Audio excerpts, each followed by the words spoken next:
Buddy, Mark Abrams back. I'm with undefeated and world-ranked welterweight Mykal Fox. Mykal, sounds like you're looks and sounds like you're in a park just hanging out. Yeah. I'm hanging out. Just finished up training the client. Just making ends meet in the midst of this COVID. Yeah. I mean, I know I talked to you earlier, a month or so ago.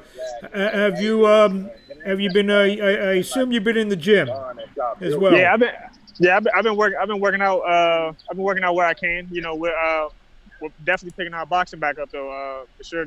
Coach Fox, Greg Outlaw, and Alontes Fox. We all meet up when we can. That's funny. So in the gym, he's not that. He's Coach Fox. Oh yeah, he's Coach Fox in the office. There you go.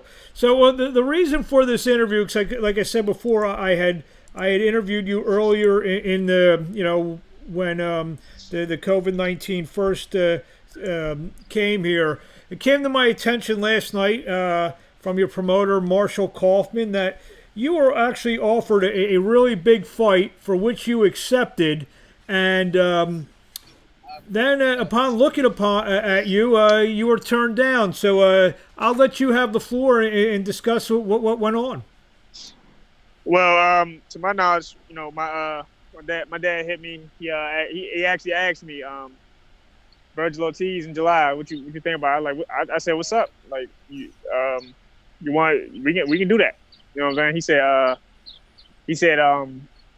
He actually said, well, I should just tell you now, they already turned you down, so there ain't even no sense of getting too hyped up. Yeah, I like, man, you could have went ahead and started with that, but I don't know, somebody on Virgil Ortiz's team, but I honestly don't think it was Virgil Ortiz that turned that fight down himself, but somebody on this team saw me as a threat, so I must be doing something right, because I know who Virgil Ortiz is. I know WBA Gold welterweight champion. He's with Robert Garcia, got a good team around him. So somebody around him saw me as a threat. So like I said, I'm doing something right. Yeah, he's. I mean, obviously, I'm sure you've read. I mean, I know you and your brother and your dad, you guys watch all the fights and probably read all the stuff. And he's been considered the top prospect in the sport. And that opportunity was offered to you, and you said yes, and then they said no. I mean, how does that make you feel to know, like you said, you're doing something right, but that outside people other than, your team believe that you're on a top level? It's a good feeling. It's a good feeling, especially like I said with the coach he has, Robert Garcia, who's trained multiple world champions.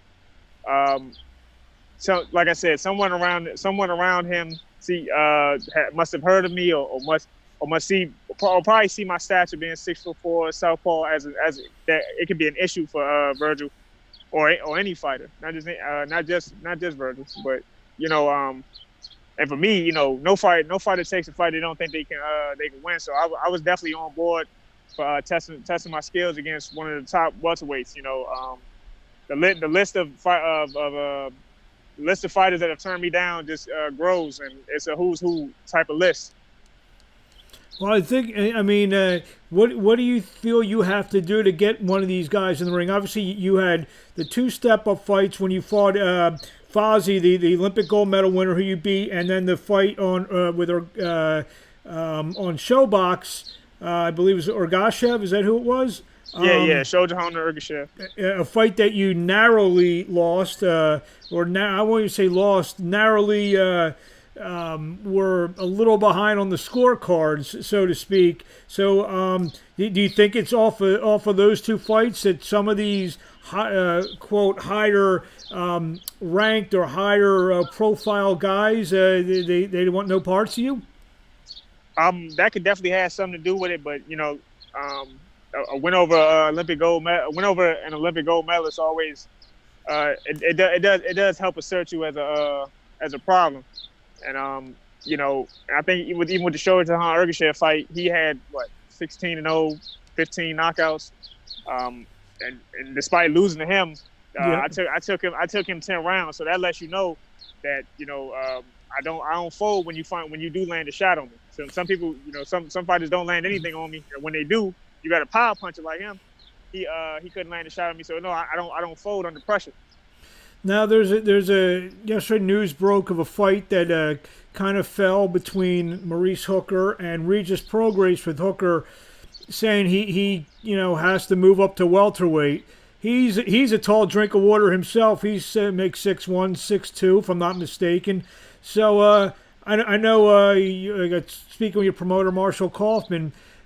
A fight with him, make your case, maybe a fight for him. I mean, him being tall, so your height shouldn't be dissuade him from fighting you.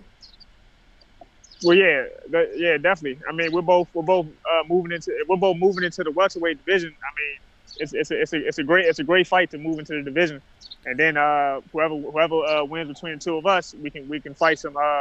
We can fight one of the more known welterweights like Danny Garcia or someone like that. I think a fight like that is good. It'd be good for both of us. It'd just be good for both of us. I mean. And like I said, Maurice Hooker's another power puncher. That's not really a problem. That's not really a problem for me. I don't, like I said, I don't take fights. I'm not going to take a fight I don't think I can win.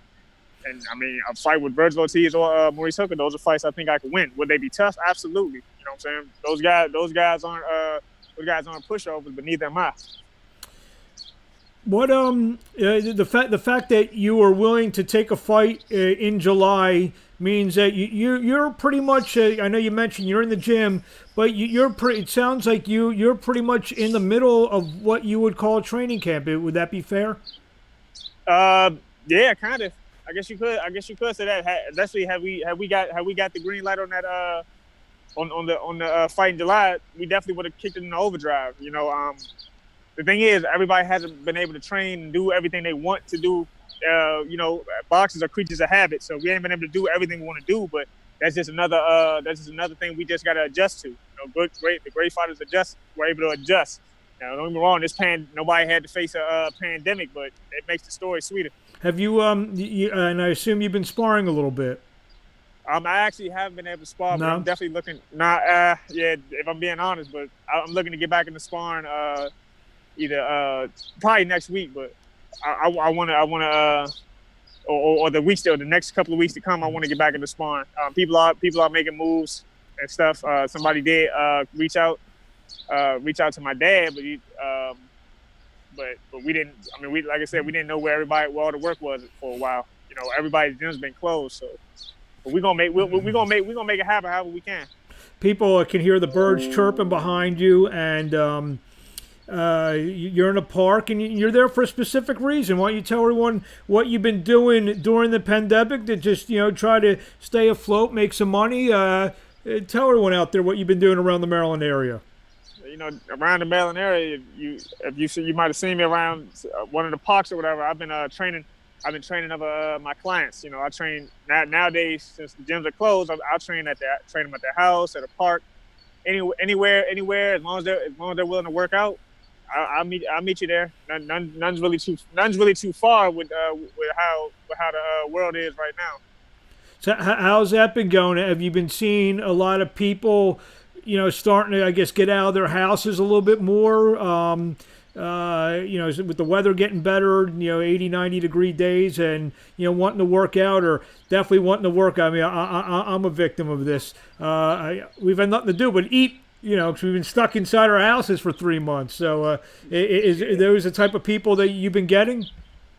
Yeah. I mean, the weather, with the weather breaking and everything. Yeah, everybody is looking for any excuse to really be outside. There's some kids playing baseball right now. People are just looking for reasons to be outside. So if that means they want to work out, I'm the one people get in touch with. My IG's probably going off right now. Someone's always looking to train. My clients have given my number to people who want to train. So everything is just moving. Everything's moving. Not like the good old days. Everything's moving in the way the world is now. Well, if you ever make up to Philly, I've had about about 15 boxes of cookies since March. I may need to work off a couple pounds myself. So. Oh yeah, I definitely look you up. We're gonna see. We know you can. We know you know how to call fights. We're gonna see if you know how to throw them hands. We'll see about that. Well, Mykal, thank you for a few minutes. I want you, I told you it would be a few minutes. I just want to get some of that information out there that you're ready, willing, and able to fight any welterweight out there, whether it's Virgil Ortiz or Maurice Hooker or anybody else, any other rising contenders that you're ready. Marshall Kaufman, your dad, your whole team. So anything you want to say out there in closing? I just want to say thanks to everybody who's still been giving support. Despite everybody. I mean, we're all in the same boat. So I'm appreciative that people are still sending love. Shout out to Mike Burrell, my team, Coach Fox, Marshall Kaufman, my teammates, Greg Outlaw, Lantes Fox. The pandemic slowed things down, but we're no longer at a halt. So we're ready to really get it back moving. Well, we'll see you in the ring very soon against hopefully a real big-name opponent for a chance to accelerate your career up towards the top of the welterweight division. Mykal, get back. Enjoy the weather out there. All right. Thank you, Mark. Be safe.